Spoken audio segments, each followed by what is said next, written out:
Good morning guys! We are back on our gala day dahil ito ay ating day off. So nag-day off ako last New Year. Nag-vlog ba ako noon? Hindi ko na alam. Tapos ngayon Sunday, day off ulit natin. Hindi ko alam actually kung saan naman ako pupunta. Alam nyo naman ako. Lumalabas lang ng kwarto para maglibang. Wala talagang plano. So, today, napag-isipan ko kasi maganda daw dun sa may mga puno na para nasa Korea, yung naglalaglagan yung maple leaves. Alam niyo yung maple guys, na tree, maple tree. Parang ganito yata yun. Yung parang ano ang dahon niya, may design.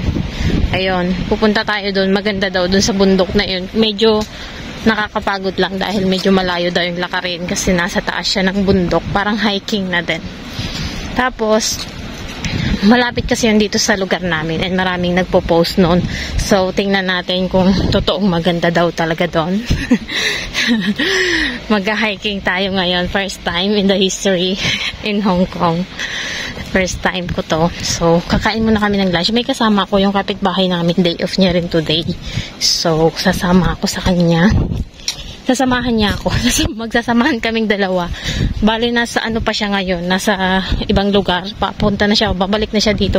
Maaga yun guys lumalabas. Alas 5 ng umaga lumalabas na yun ng bahay. Diyos ko po. Madilim pa. Naghihilik pa yata ako ng mga oras na yan. Ang mga labas ko talaga pag wala akong mga kausap. 11, 12, 1. Nasa kwarto lang ako. Kung hindi pa nagutom, hindi lalabas. Sa labas nakain. Nandun yung mga amo ko ngayon. Kaya maaga na lang ako lumabas. 11:30 kasi darating na din siya. So, ngayon ay 11 o'clock. Lakad-lakad na tayo. Wow, jogging. Marami kang makikitang ganyan. Pag Sabado, Linggo, nag-jogging talaga sila. So, tara mo. Napakita ko na pala ba sa inyo to? Yung bigay na sapatos ng amo ko, guys. Ayan. Bago siya. Yung isa, diba, blue yung kulay nun. Ganito rin yung design. Tapos, ayun, bumili ulit ng bago. Ito yung regalo nila pala sa akin nung Pasko, guys. Hindi ko pala sa inyo napakita, no? Ayan. Ayan siya. Yan yung regalo nila nung Pasko. Nakakatuwa nga kasi nagregalo rin ako sa alaga ko, syempre. Tapos, yun, nilagay namin doon sa Christmas tree yung mga regalo. Tapos, nung Pasko, ng umaga, nagbukas kami ng regalo. Hindi na rin naman ako nag-picture and nag-video kasi parang hindi na ako nagsabi kasi parang hindi papayag. Hindi naman hindi papayag kasi nakakailang magsabi. Kasi hindi naman din sila nag-picture, hindi naman din sila nag-video. So, nakakahiya na ikaw magsasabi ng ganun. So, tinitimpla ko kasi yung mga ugali nila kung papayag ba or what. Nasa mood pa.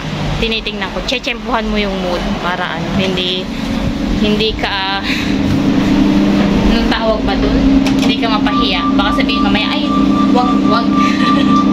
So, ayun. Wala akong picture, wala akong video. Pero, ayun yung regalo nila. Sapatos. Sapatos ulit. Nakadalawang sapatos na ako, guys, sa kanila. Diba?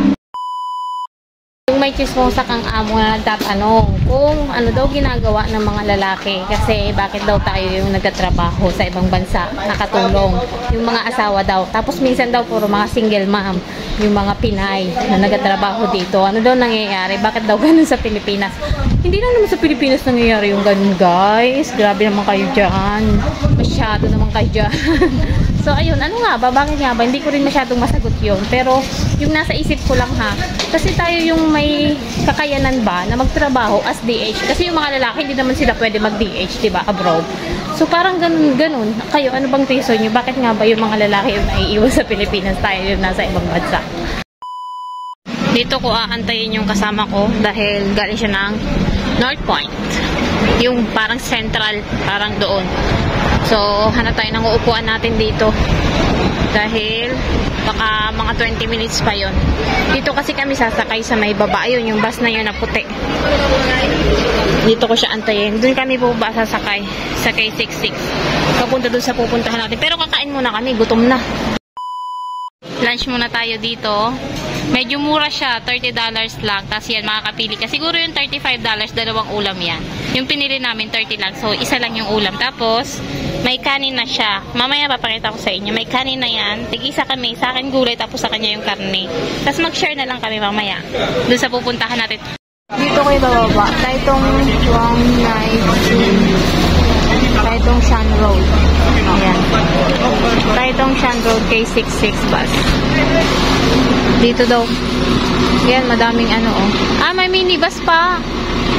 Bale, ayan yung bus na sinakyan natin. Tapos dyan yung babaan, nagpapunta ng hiking. Magsisimula pa lang tayo ng 1 oras na lakarin. Tapos may minibus din pala. Buti na lang nakachamba kami. Hindi na namin nilakad guys yung 20 minutes kasi sumakay kami. Tapos yun, mag-CR muna kayo dito. May CR naman para mahabag lakarin. Hindi kayo maiihi doon. Habang naglalakad tayo.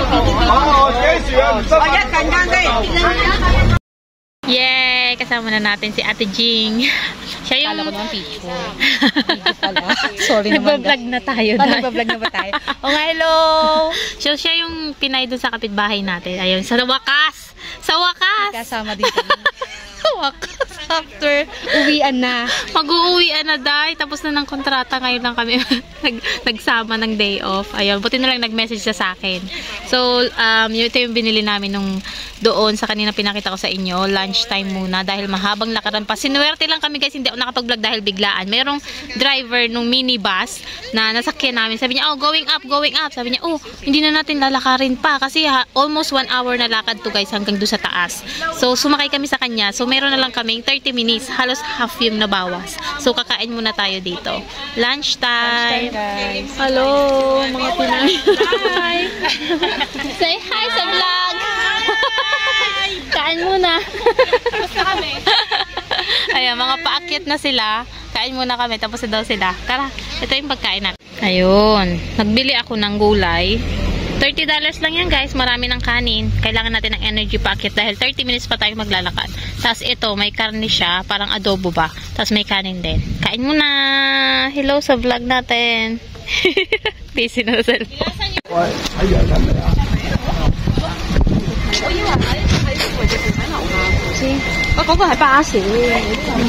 Mga Muslim.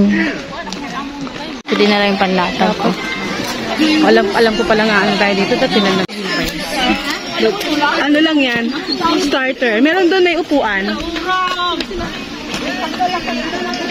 Natanggal na. Si dahon. O yan pangalan. Buka na pala. Pinag-aagawan na. Ay, ang ganda dito. Ganda rin dyan dahil. The view is like Korea.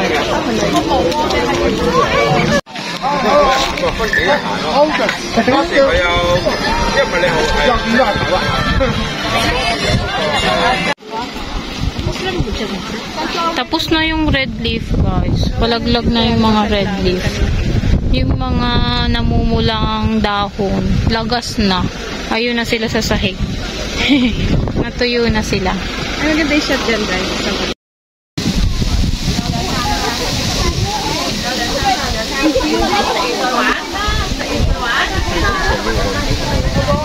You're about CNY.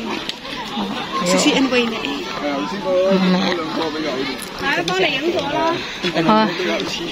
Pabalik na tayo. Mas madali na yung pababa kaysa paakyat. Dumadami yata yung tao ngayong hapon. Pero mas magandang pumunta dito pag naabutan mo talaga yung pulang-pula yung mga dahon, ano? Yung pulang-pula. Hindi kasi nung nakaraan December, ngayon January na, saka lang sila pumula. Kasi nung mga nakaraan December, pumunta na rin sila dito, parang hindi naman pula. So, January lang talaga first week. parang mga ganun. Parang dapat, tingnan mo yung mga post nila. Pag nag-post sila na mapula, pumunta ka na. Kasi naglalaglagan din yung mga dahon. Katulad niya, wala na, kalbo na sila. Pero ang ganda kung meron talaga siyang dahon lahat.